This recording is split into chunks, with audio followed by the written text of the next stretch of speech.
Hi friends, அஸ்ஸலாமு அலைக்கும். Welcome to Ikram Banu lifestyle. காலையில் எந்திரிச்சோன்னே சூடாக ஒரு டம்ளர் இஞ்சி டீ குடிச்சாதாங்க அடுத்த வேலையெல்லாம் சுறுசுறுப்பாக செய்ய முடியும். ஸோ ஃபஸ்ட்டு நம்ம டீ வேலையை முடிச்சாச்சுங்க. நெக்ஸ்ட் பார்த்தீங்கன்னா கொஞ்சம் மாவு இருந்துச்சு, அதை வச்சு கொஞ்சம் இட்லி, தோசை, முட்டை தோசை எல்லாம் போட்டாச்சு. கார சட்னி, சாம்பார் எல்லாம் வச்சு டிஃபன் சூப்பராக முடிச்சாச்சு. லஞ்சுக்கு தான் ரெடி பண்ணிட்டு இருக்கேன். கொஞ்சம் பீஃப் வாங்கிட்டு வந்திருந்தேன்.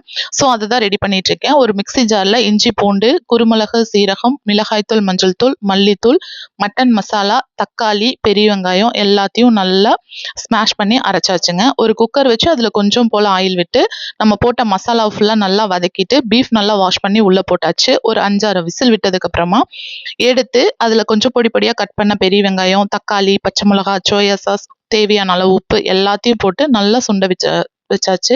அது ஒரு பக்கம் ரெடி ஆயிட்டு இருக்கு. ஒரு பக்கம் ரசம் ரெடி பண்ணிட்டு இருக்கேன்.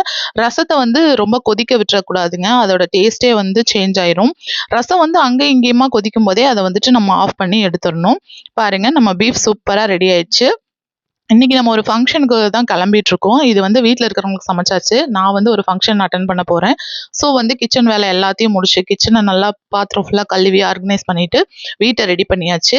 நான் போன பக்கம் பார்த்தீங்கன்னா சூப்பரான லஞ்சுங்க. செம்மையாக சாப்பிட்டுட்டு ரிலேட்டிவ்லாம் சந்திச்சுட்டு வந்தாச்சு.